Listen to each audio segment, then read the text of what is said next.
Hey, everybody, it is Tim Gillette. We're back here for another great Tim Gillette show. Hey, I've got a great guest for you today. Marc Jorgensen, all right, is someone I met through my good buddy, Joe Pardo. You all know Joe. If you're watching my show any length of time, you know Joe, all right? Met him through Joe Pardo over there on one of the independent podcasts, their virtual event, because we didn't have it live this year. All right. As you know, if and I always say, if you're a friend of Joe's, you got to be a friend of mine, because Joe is just good quality people. So I briefly at the conference got to know Marc a little bit and said, hey, man, you should come on the podcast. All right. I'd love to interview you. All right. He has a very unique podcast. All right. That we're going to talk about today, I'm sure. As you know, this Tim Gillette show is all designed about, getting to know people. So, the first things we're going to get out here is make sure you go ahead and subscribe to us on Apple Podcasts. You can get there directly by going to timgilletteshow.com. We'll take you over directly to our Apple Podcasts page, as well as you can follow us on YouTube. You can go to timgillette.com/YouTube and follow us on YouTube. Please subscribe to those channels. It helps me actually keep this show going. So with no further ado, I'm going to bring on today's guest, Marc. And I know Marc now. I mispronounced it already, but the Island Travel Podcast Guru, Marc. Hey, what's it going, Tim? Thanks for having me on. It's Marc Jorgensen. Jorgensen. And we were just in a green room and talking about it ahead of time. And I said, watch, I'm going to miss it up. And anyway, I always do, but it's good, man. Isn't it great having a last name that people can confuse? It's wonderful. No, it's great. It's great. So Marc, man, you know what I mean? We know that you've got a podcast. It's called the Island Travel Podcast. But I mean, before we go into that, let's talk a little bit about you. Okay. What made you get into podcasting, man? Yeah. I guess about 10 years ago, I did radio in high school. I grew up in Bellevue, Washington, and my high school actually had like the occupational education course called, for radio broadcasting. And I did that. I was in high school in the late 90s. And at the time, radio was kind of dying. I mean, all our teachers were saying, hey, radio is going kind of, it's under a lot of commercial pressure, and there's a lot of consolidation going on. So I kind of, even though teachers were encouraging, because, I wasn't really the best high school student, I guess, they kind of encouraged me in the radio thing. But because radio was kind of, under a lot of pressure, I kind of looked for other kind of careers. And so I didn't do much with radio. But I got another job, and then podcasting came around about 10, 15 years ago. And I just started listening. I was like, you know what? I know radio. I mean, I could do one of these. And 2015, I started a podcast that I did for about a couple of years, and it was just very random. It was called the Marccast. It was basically just like people that wrote a book or friends I knew that did something cool, or an entrepreneur. It was very random. Although, I did about 30 of those, and that was fun. But, more recently, I decided to give it another go, do a very focused podcast this time. It's the Island Travel, and it's based on, I've traveled a little bit, and islands seem to be places that people like to go, Hawaii or the Caribbean or something. Mm-hmm. People spend a lot of time on islands. And so I did a podcast. Each episode, we talk about an island or a few islands and what makes it special. And it's from somebody that's actually been there. And they share their story. Cool. Yeah. Yeah, I think you mentioned that. Yeah, so you're actually interviewing people who've been to the island, or are you going to the island with them? I would love to go to the island with them, but not yet. That's I guess outside of our budget. Maybe that's down the road. Yeah. We're still looking for sponsors to make that happen, as we can say. Exactly. Would love that. Somebody's listening. Yes. Yeah. So if you're a sponsor who wants to pay for his trip to Hawaii, by all means, reach out. Yes, definitely. Yeah. We do a lot. We do a variety though of islands so far, but go ahead. Sorry. So I mean, it's an interesting thing that you're interviewing people who've gone to these islands. You yourself, though, have you visited a lot of these islands, or is it something that, you like to travel, you just found an interesting niche? Yeah. So last year, I kind of had a work, change, whatever. Well, I guess it was a couple of years ago. And I did about 5 months traveling the world. And I spent a lot of time on islands. And so that kind of brought this to my mind. It's a few of the places I've been, but also I'm kind of strategically, a few places that I want to go to. I'll like talk to people and like the island of Cuba. I've never been there, but I found a tour group, this really specialist tour group called Querido Mundo. It's a German company, but they take small groups to go to like places in Latin America, and every year they do a triptych to Cuba for about 20 days, and got to talk about that. So I feel like I got a very good, wiki travel or a tour guide telling me kind of all the ins and outs of different places. So eventually one day if I go there, I've got a pretty good guide, and that's the idea. It's if people want to go to a place, they can hear about it, and they can kind of hear what they like, what they don't like, what kinds of people go do what, and they can decide, where they want to go. Or alternatively, I know some people like they just like hearing about places that they like to go, and they just want to hear about other people's experience. And so you'll get both of that in these 20-minute episodes. Okay. Yeah. And like we created ours with 45 minutes. I mean, my original radio shows when I did like on internet radio stations was an hour. What made you come up with the 20-minute time frame?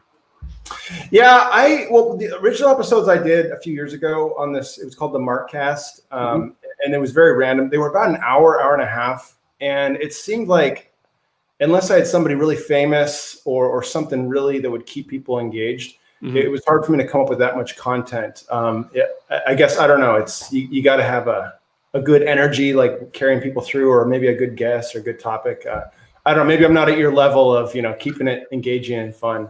Well, yeah, I've been doing it for 10 years and I still don't think I'm at that level. I'm still trying to get, I mean, I look at, what was the lady on NPR that does the interview, and I can't think of her name. Diane Reeves?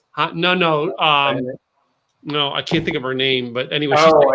The one of the other big ones that she does all the big, like kind of the big all names. The big people, yeah. And I can't. I'm sure it's going to come to me, or somebody's going to put it in the comments today. But really, that's what like I aspire to, and I listen to I listen to podcasts in the car, and I was listening to her interview Howard Stern. And I remember that going, Howard Stern talking about how he went on her show. It's like how he had to learn how to interview people. And I'm like, man, that's me. I'm following the people who know how to interview people, trying to get better at it. You know what I mean? And I originally, like I said, I originally had an hour show, and I put it down to 45 minutes.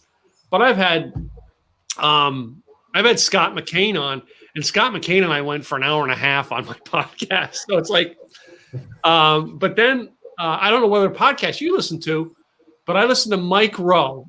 His one podcast, The Way I Heard It or something like that. Yeah. And it's like 10 minutes. Oh, really? Yeah. Like my other podcast, my Simple Easy Marketing podcast is 10 minutes at most. I very rarely, it's between 6 and 10 minutes because it's just me.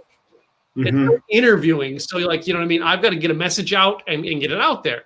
Well, interviewing people, you know what I mean? It depends where the story goes, and it does depend as to whether you can keep the audience engaged. So I like that you're trying to find it. So yeah. I think there's also a lot of internet content out there on traveling. Yeah. And the idea is we want to give like a feeling to go, a little bit of feel and a context to go with whatever you're finding on TripAdvisor or WikiTravel or whatever it is on random online site. And to give a voice to it and give a feeling to go along with it. And I don't think we really needed an hour or 2 hours to do that, even though some of the people, the girl that did Cuba or Florianopolis, and they're like, yeah, I could talk for 5 hours about this, but maybe someday we'll do a longer version. Yeah. But I mean, you get the people who've gone there. How do you find your guests right now? I mean, going through a process like that, I mean, is it you going through travel agencies? Are you advertising? How are you finding that? Yeah, I've done a little bit of that, and they're eager to talk, I've noticed. But mostly it's people that I've met kind of in previous travels, or people that have written a book about it. I mean, you probably know in podcasting, people have written a book, or they're out there on social media promoting themselves, or tend to be more eager to talk about it. And so there's a group called Every Passport Stamp. And it's these like really kind of high-end travelers. It's on Facebook, but it's people that are trying to go to like every country of the world. And these kind of places. I know a few people from there, and I've connected with some people on there. And they talk about, random place called Christmas Island, Australia. That was my opening episode. which has these like these large red sea crabs that do this migration, which I knew nothing about going in, but they just kind of said, hey, let's do this. So there's a few people on there I've met that I've reached out to on social media. A lot of it's just I reach out to people. A few of them are friends or people that I've known. Dominica in the Caribbean, that was a former boss of mine here in Washington, D.C., and he spent some time there in the Peace Corps with Dominica. So it's people that have written and they kind of know the stuff pretty well. That other one, the tour guide, Querido Mundo, they go there every year, and they're all over social media promoting themselves. And so they saw this as a way to kind of get their name out there to a new, more English-speaking audience, because they do more of the German-speaking audience, but they're trying to branch out. So a little bit of everything. Yeah. Mm-hmm. So, I mean, and it's interesting that, when you look at the travel and trying to find the people who've traveled to different places. Now, when my father-in-law was alive, we had a big house. We used to do couch surfing, where we had people would come and stay at the house with us, that we'd find out about their travels around the world. And I had people from from Switzerland stop by. I mean, it's like people from all over the world would stay at our house. And you know what I mean? That's a unique way to find them too. And I as well stayed at other people's houses when I traveled. And I met a girl. I think she's into Airbnbs now, but she lives in Colorado now. But I met her, her and a guy she used to date were staying at the same couch surfing place I was. And I think she does those travel. She used to do those travel things to different places, like you were talking about the group from Cuba. Oh, like a tour guide for like a small group or something like that. So, really, are you interviewing the tour guides? You know what I mean? Are you looking for those to kind of partner with them any chance? Oh, absolutely. Yeah. And I think on that Cuba episode, because they were kind of a smaller company, Joanna Krupa, she's one of the owners of this small group called Querido Mundo. I kind of said, hey, what we can do is I'm trying to create a new business model, because I've only done less than 10 episodes so far, but I started offering discounts. Mm-hmm. So if they use a code name, we put a code in the episode, I reached out to Joanna and said, hey, if people reach out to you, you can get I think it's about $1,000, maybe $2,000 to go to Cuba on their tour guide. They can get $100 off or something if they book with the Island Travel Podcast code. And then, I don't know, maybe we could do some kind of partnership that kind of develops further out of that. But right now I'm offering some kind of discount. And I figure for podcasts, I mean, money counts, right? And if you give people a kind of incentive, that'll kind of keep them more attached to a podcast, I'm assuming. You're probably more of an internet marketing expert. No, we've done it in different ways, but it's a way of like affiliate marketing / advertising, and it's almost kind of like a handshake between the two, sponsorships and affiliates. We do, like, our audio version is put on Anchor as our host, and we actually have a sponsorship deal with Anchor where I have a commercial that runs with Anchor, and if people click in and click through the Anchor commercial, I get paid. You know what I mean? But so same concept. So, but yours, you doing the affiliate marketing where we've done that before, where we've mentioned something, we give a code or something. If they order it, then we get like $100 or something like that. If they, so they get $100 off and we get $100. It's a way to balance it. It is. You got to build a business model to make it work. So, and is that usually not the better way to go with the affiliate marketing? Because I've heard that's usually not what you want to do unless you have like really good scale and just a lot of people that might be doing that, right? Either way. And if you're doing advertising or affiliate marketing, you do need an audience. That is the key. Okay. When you start out, you don't have an audience, so you've got to go with like minor stuff. But I'm always, Mark, and tell me what you think on this, is always believed that you put advertisings, you put affiliate, whatever your business model is, you put it in there from the beginning. In other words, if I'm starting to watch TV, all right, and NBC or ABC, whatever it is, they make all their money on the commercial ad spots. In the beginning, they're going to put commercial ad spots there to get me in the habit of watching commercials. What's your opinion on that? I don't know if I have a full opinion on. I mean, what I would like to do is to really, at least with the Island Travel Podcast, is to make it so people associate it with good information, but also they're always kind of waiting to get what's going to be the cool deal that they get by listening as an incentive. but yeah, I don't know which one is going to be working the best with this. So now I'm giving you a ton more things to think about. yeah. Think about that too. Okay. Joe just texted me. He's dealing with his car thing. He's wanted to talk today. Anyway, so as you're picking your business model out in the beginning, you're actually going out there. Are you having to spend money to find these people to interview, or are you basically now in relationships to be able to get people to come on? Like I found you as a guest without having to pay for advertising. I just, you know what I mean, got you to come on. What are you doing? Are you doing anything in that realm? Fortunately, no. Yeah, I guess these communities that I'm kind of patched in with these traveler networks, people seem.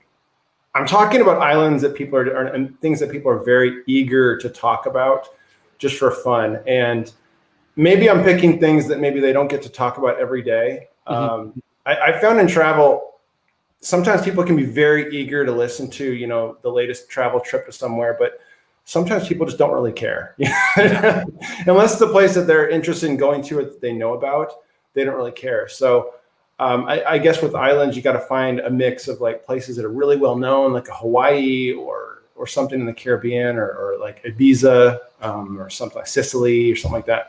And also some places that are a little more obscure that people don't really know as much, but the people that do want to go there are very interested. There's this one guy called Gunnar Garfors. He's from Norway. He's got a little bit of notoriety. He wrote a book a few years ago about traveling to every country in the world before the age of 40. Wow. And I think he was the youngest person to do that, and he still held down a job, like a full-time job. Because Norway and Europe, they're pretty liberal with their vacation policies. So he was able to, I think, get off a lot of work. And anyways, he's written a couple of books about it. So he was very eager to talk about the island of Kiribati, which is spelled Kiribati. And I've always thought of it as Kiribati. It's this island in the middle of the Pacific, but it's actually Kiribati. And he kind of shares a little story of why it's pronounced that way. But yeah, he was very eager to talk about it. I mean, it's a way he can kind of sell his book a little bit, promote himself, and share some stories. And he's worked in broadcasting. I mean, he was good to go. I mean, he knows the drill. He goes on, gives very story-driven, 20-minute episode. And I barely needed to, do any real prep to get it go. He was all good to go. So that was a fun one. And I didn't pay anything for that. And people are just coming on, for pretty freely. And I think a lot of these guests, I could do repeat episodes. So I'll do that as needed. So fortunately not, I haven't had to pay anyone to come on yet. So I mean, well, that's good. Well, I'm talking. Sometimes you got to pay for advertising, and I like we bring people in from our events, stuff like that for this podcast. But your podcast though, it's got a different thing that as you're talking about these islands, what is it that people want to hear on the podcast more? Do they want to hear about the island, or do they want to hear the story of the person and what they went through? I'm curious. Yeah, well, it's a mix. I think the stories that kind of. Like what I designed it is I'm asking, like, what did you do there? What was it like when you first got there?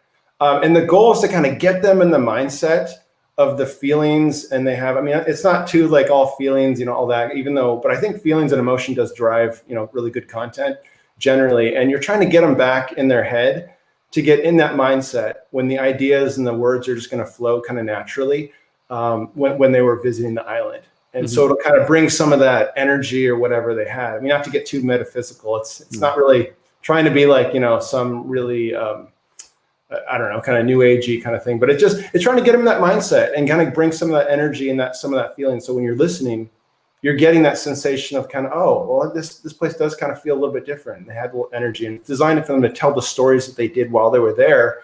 With a little bit of like, yeah, here's how much you're going to pay for a cab. Here's how much you're going to pay for a hotel. Here's, I did one just recently on Corsica, and it was like 10 euros, for a good meal, and 20 euros for a night at these like little kind of guest houses you could stay in. So we make sure to put that in there too, because I'm always conscious of, what do things cost, right? You can kind of get a good gauge of that. Well, I mean, I would think that would be an important part of a travel podcast is getting out the information about the community.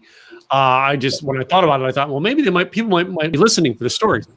Have you had any people come in and tell you, Scary stories, like, I mean, hey, when you go here, you better avoid this type scary stories.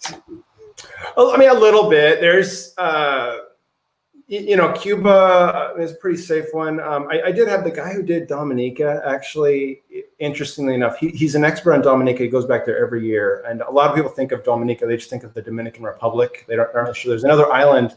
It's only about 70,000 people, but it's called in the Southern Caribbean. It's a beautiful place, and not a lot of people go there. It's kind of hard to get there because there's not a lot of direct flights there. But I tried to get him because he's actually kind of an expert on Haiti, the island of Haiti. I tried to get him to talk about that. I said, hey, let's do another episode on Haiti maybe in a few weeks. And he just responded to me and said, you know what? Dominica is a fun, lovely place. It's easy to talk about. It's fun. Haiti has just got all kinds of problems. And I'm kind of been involved with it over the years. Just like, you know what? It just makes me frustrated. I can't even discuss Haiti that much. So it's, things like that come a little bit. I think most people are not is to swept. Oh my God, I'm losing you.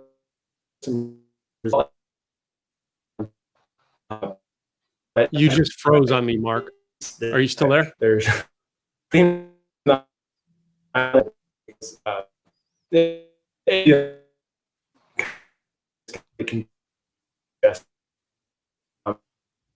oh my gosh, I hate when this happens. Mark, you still there? You're frozen on my screen, so I don't know if you're still there. If you are, type in the private chat. Sorry. Yeah, can you hear me? I got it. Can you hear me? That's all I got.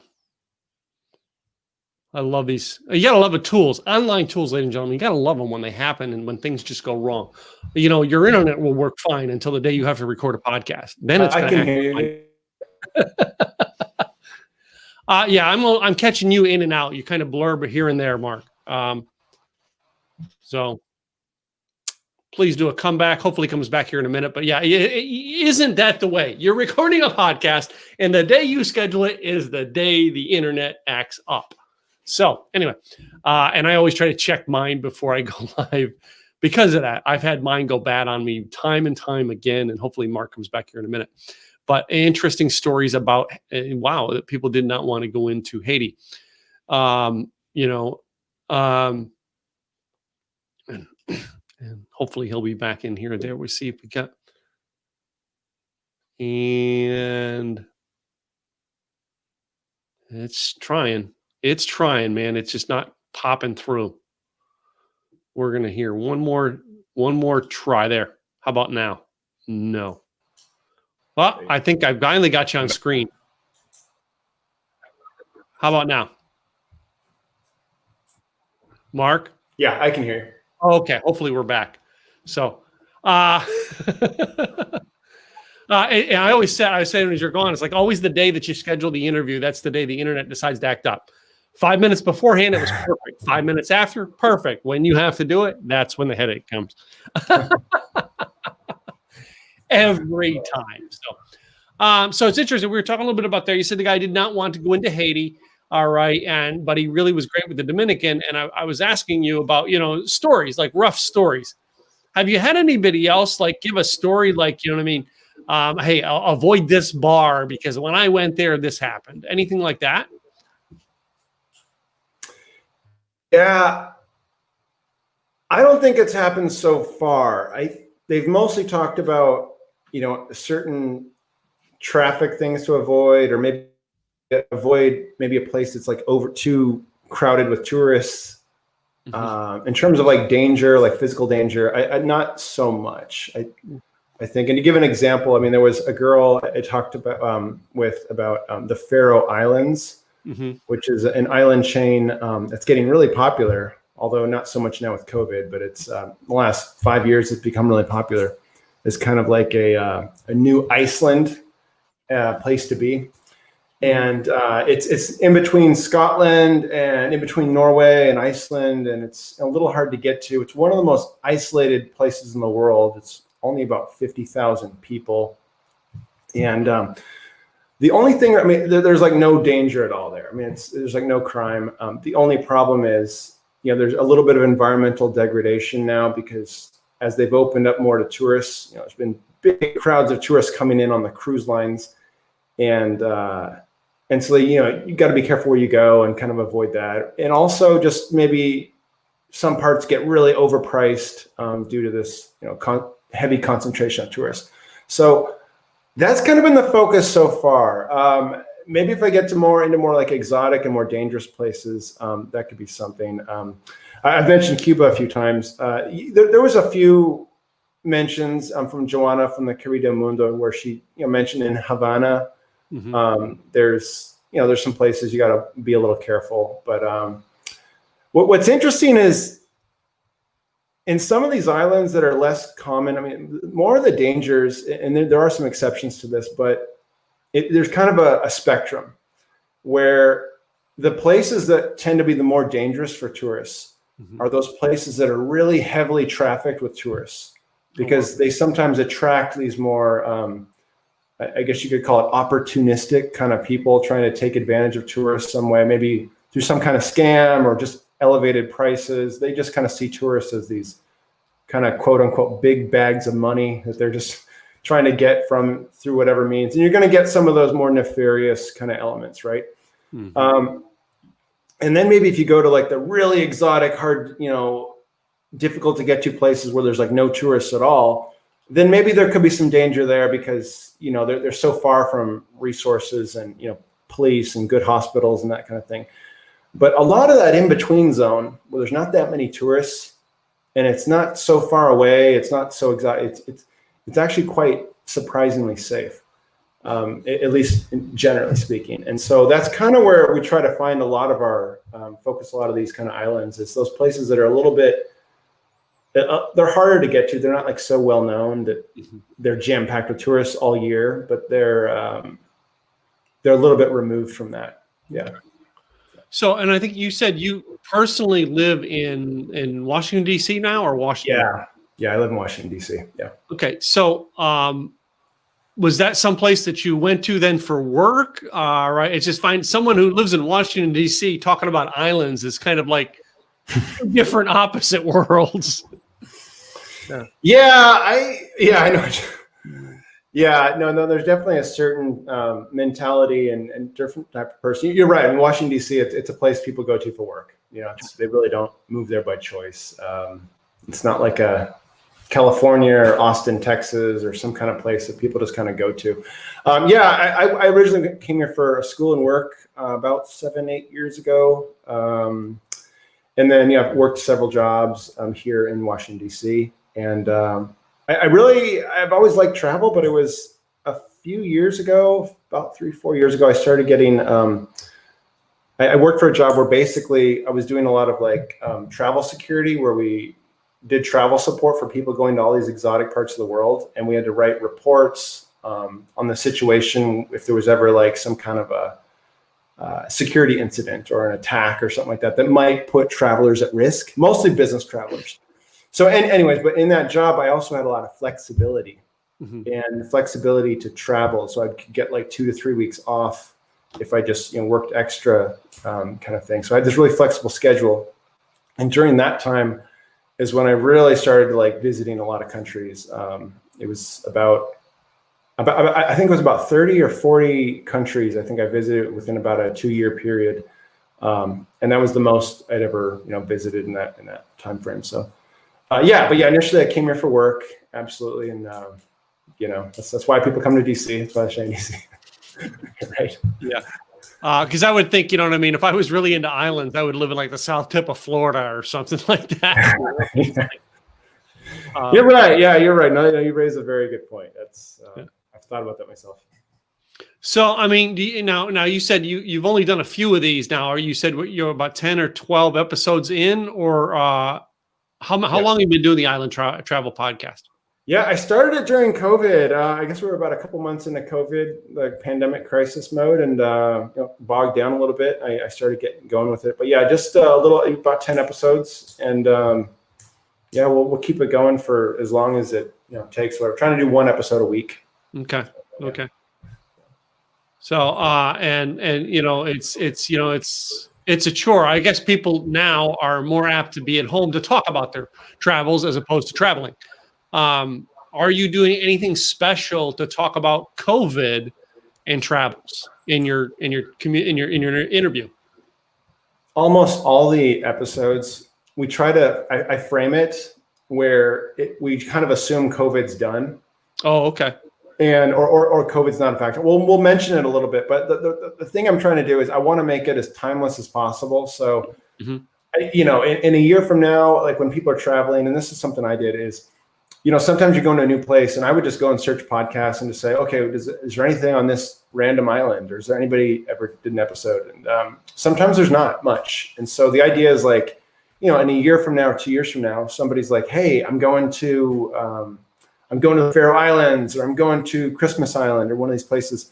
And they go and search. And then if they spend half the time talking about COVID, it's like, well, that's kind of data. It's kind of out of touch a little bit. So we're just kind of talking like COVID is we'll mention it a little bit, but I mostly go through and edit. I edit these down quite a bit. I removed most, if not all, of the COVID references, because people aren't going to be doing a lot of traveling, I think, to many of these places during COVID. And so we're kind of waiting and with the view that this is going to be mostly done. Yeah. And I'm hopeful this is going to be hopefully done maybe hopefully this time next year. I don't know. We'll see what goes on. So yeah, I'm waiting for this to be done too. All right. I think, well, yeah, my podcast this week for my Simple Easy is talking about, you know what I mean, all the terms I'm sick of hearing. You know, it's like in marketing, I'm sick of hearing new normal and shit like that. But anyway, so you've had an interesting concept. You started this during COVID. You've got about 10 episodes. Do you have a way that people who want to talk to you about their story, do you have a way for them to reach out to you, or do you have an application form or something like that if they want to be on your podcast? That's a great idea. I do have that. Yeah, there's, you can reach out to me at like islandtravelpod@gmail.com. So, and I have that on Spotify, Apple Podcasts, in the show description. You can reach out to that.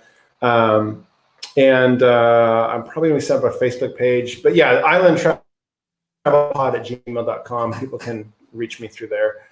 And if they have a desire to do that, I'm also on Facebook as well. Cool. Yeah. So, and your podcast, Island Travel Podcast, can be found on both Spotify and Apple, correct? Yeah. And it's also on Stitcher too. I assume people use Stitcher as well sometimes, but I don't know. Yeah.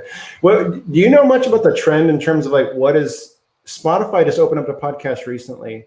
Are they quickly kind of and becoming the new, more dominant, place for people to get podcasts? Because it used to be Apple and then a little bit Stitcher, and I'm hearing more about Spotify. I hear that, you know what I mean, Mark, that Spotify is going to be one of the new spot, and I think it's going to overtake because it can be adapted on both platforms, Apple and Android.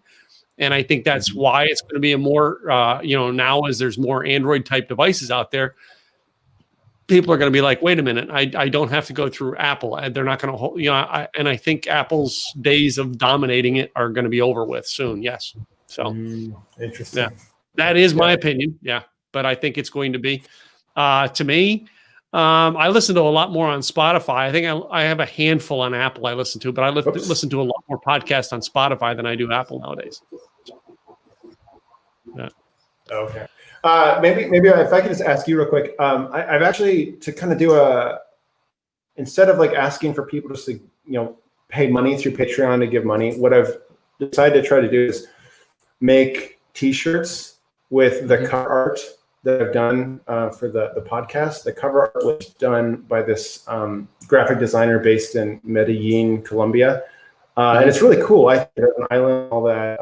Have you seen people do that kind of thing before, where you can buy apparel and have that be successful? Would they promote that? As a matter of fact, one of my close friends, Mark, is very successful at that. And his podcast, he started in the genre of podcasting and coaching and everything like I did in 2009. And his name is TJ Ortiz, and his podcast is known as Metal Motivation. And that is exactly, he built his entire realm on selling, T-shirts and cups and bandanas and like all this gear he was selling. He calls it swag. And he used to ride my case about you sell swag. He built an income coming in from swag to then support it to where now he's doing other stuff with it. Yeah. So I believe, yes, by all means, I think. Excellent. Yeah. So I thank you for coming on the podcast today. All right, Marc. It was TJ Ortiz. What's the name of the podcast? Oh, sorry. Metal Motivation. Motivation. Yeah, Metal Motivation. So he's known as the Metal Motivator. Can I ask you too? I read in your description that you used to have long hair for a long time, and Zig Ziglar kind of like he kind of gave you this idea that to make long hair cool or do some kind of promotion, and then now you cut the long hair. What was the reason for that? Well, yeah. So yeah, my whole ordeal was I had long hair when I got started in the speaking realm, and I got in speaking, and because Zig told me I should, and I waited like 8 years to do it. And in that 8 years, I grew my hair long. I didn't have to have a clean look, all that stuff. The first one we did was called Rocker Life Coach, and it was built around the fact of having to build my persona about being me. And my marketing coach now is someone who spoke at my virtual conference this weekend, was a guy who used to work for Guns N' Roses, and he talks about rockstar marketing. And we come up with an idea because I was always told I look like Tom Petty. So I bought not Tom Petty, not Tom. You're probably going to hate this, but actually, I swear, I wrote down a question to ask you just in case. And I was like, people probably asked you before, you do kind of look like Tom Petty in some of those pictures, right? But you've probably gotten that so many times. And then I read the whole not Tom Petty thing, and yeah. Okay. So that's how that all got. And then basically though, and this year for my event in May, and we had been planning it before COVID, that I was going to show up at my live event and I was going to walk on stage after cutting my hair off and shock everybody. Yeah. And then we had to do it virtually. So we did it a different way. I had one of my mastermind members do the beginning of my event because it was virtual. And then he said, well, I'm going to introduce you to my friend, Tim Gillette. And then I come on screen with short hair. And everybody's like, you know what I mean? You can see the comments was like, your hair. Like, your hair. And that was the comments for like 10 minutes straight was my hair. Because no one had seen me in this industry. No one has seen me with short hair until May. I've had long hair since I've been in the industry. So. Well, way to buck the trend, because what I've seen a lot around here in DC and all over is people have just been with COVID. They don't have to be at work as much. People are just growing the hair out a lot. And so you're kind of just going against the grain. Yeah, that was part of it. When it happened, I was like, okay, I got to go against the grain. And I couldn't even make an Instagram story or anything about it because my hairstylist legally wasn't allowed to cut hair when she cut my hair. Okay. So we kind of like, I had it cut off, but like, and I had it cut off a day or two ahead of time. I just wasn't on camera for a couple of days beforehand. That's how we did it, in order to be out for that date. But yeah, I went short, and it's like, you can always grow it back. And I just wanted to be different for a while. So yeah. Yeah. Wow. Brave. Wait, what was the kind of music that you're into though? Were you kind of into the Guns N' Roses sort of Tom Petty meets? I was into hair bands and stuff like that. Me, like the 80s rock and roll. So about the time Motley Crue came out was about the time I got into music. Okay.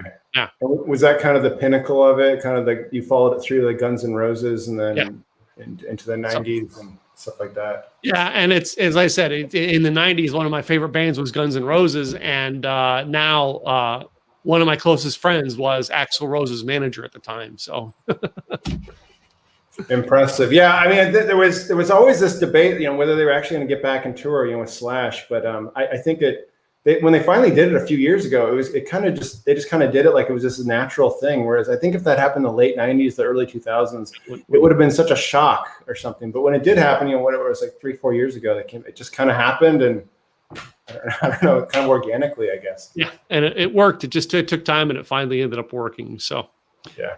Anyway. So, Mark, I want to finish up my podcast here today with a couple of random questions I've asked for this or that. You ready to play? I'm ready. All right. Mark, I'd like to ask my first one to everyone and find out if they're nerds and geeks like me, and that is Star Wars or Star Trek? Star Wars. Star Wars. The original one, I assume? Oh, yeah. How about coffee or tea? What do you drink first in the morning? I'm more of a tea guy. Yeah. Cool. So you do have a podcast about islands, so I had to throw this question in there. To get to those islands, would you rather take a boat or a plane? I would rather take a plane usually. Boats and ferries are fun, but I kind of practical. If it's going to be more than like 2, 3, 4 hours, yeah, plane. Just get it over. That was the best one I could come up with to be original for your podcast, man. I like it. Yeah. How about when you're riding in the car or you're getting information, would you rather read a book or listen to a podcast? Listen to a podcast. Yeah, me too. I'm getting more audio, even audiobooks. I would rather listen than read anymore. Yeah. Yeah. One of my favorite questions to put here in the middle, and that is taco or hamburger. Oh, dang. I know. This is a tough one. Well, if I was in a place like Texas, I would probably go with tacos. Yeah. Because you can find such great tacos at a place. If I'm in a place like DC, there's really not a lot of good Mexican food easily available, so I would go with burger. Yeah. So I'm gonna have to go with a geographic, preference. More burgers, I guess, for where I'm at now. Yeah. Okay. How about using audio technology like voices? Do you prefer Siri, or Alexa? I've used Alexa a lot more, and it usually gets me what I want. Siri is a bit more talky. Yeah, I'm more Alexa, I guess, kind of guy. Yeah. I got Alexa in the house, but Siri in the truck. So yeah, it's like I have an Apple phone, so Siri works the truck. So, nice. How about this one here? Do you think that pineapple belongs on pizza? Yes or no? Yeah. I've liked it, in the right combination, in the right. You're an island podcast. I had to throw that one in. I mean, that's a Hawaiian thing, dude.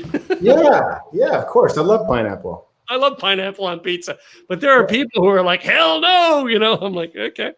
No, it's great. I heard a funny story. I think originally at Apple back in the 70s and 80s, Steve Jobs was such a hardcore vegetarian. Yeah. But one of the job interview questions was literally they had to like pineapple pizza. And if they didn't like it, they didn't get the job often if they were trying to get a job there. Literally, that was a thing when they were a small company. Yeah. I'm actually going to go Google that and find out now to make sure. But that's hilarious. Yeah. How about this one here? I love to go to my 2 controversial ones for the end, and that is toilet paper. Does it go over on the roll or under?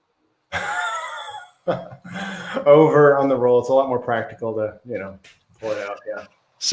So Mark, I had a lady on back in March or April. She was from New Hampshire, and I asked her that question, and she says, well, I'm single. And if I go to the guy's house and have to change that toilet paper from under to over 3 times, I break up with him. This relationship is going nowhere. Because clearly he doesn't understand, how things are supposed to move forward and the role. Yeah. It's a good point. My last one here is kind of like it's a personal preference. Boxers or briefs? Boxers. Yeah, I know. Yeah. See, then it is, right? Yeah. If I could just put in one recommendation too, I did write a book also, which doesn't really have to do really with podcasting or island travel podcasting, but it's on the internet and it's called The Internet Revolution: A Generational Story. And you can find that on Amazon. And it basically talks about growing up in the 80s and 90s, a personal perspective on watching the internet change.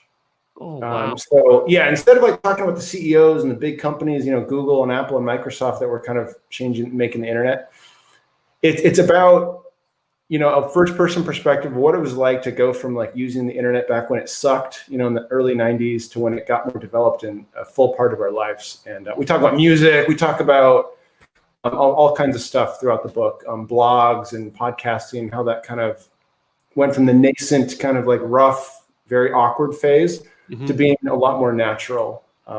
Dating and all that kind of stuff, how it was just so weird. And then now it's just kind of such an integrated part of our lives. So, cool. Yeah. So, well, I want to make sure Don basically says great podcast today. Great to see him in here. But so, Marc, you want him to find you on Apple or Spotify or Stitcher, you say, and it's called Island Travel Podcast, correct? Yeah, that's right. Yep. Okay. All right, man. Well, hey, I thank you for coming on the show today, Marc. I appreciate you being my guest and getting to know a little bit more about you and your podcast and sharing with our audience today. So I appreciate that. Thank you, Tim. It's really been a pleasure. Thank you. Appreciate it. Hey, guys, to you, the listener, do me a favor. Go check out the Island Travel Podcast, all right? I've actually started listening to a couple episodes last night, so they're really kind of cool. And Marc's a really neat guy. Go check him out. Check out his book. And we hope to have you guys back here again next time. Be sure to subscribe to our podcast on Apple. And again, to get there, it's timgilletteshow.com. If you're already on Apple, just click the subscribe button. I'm Tim Gillette. I'll see you next time with another great guest. Have a great day, guys. Bye now.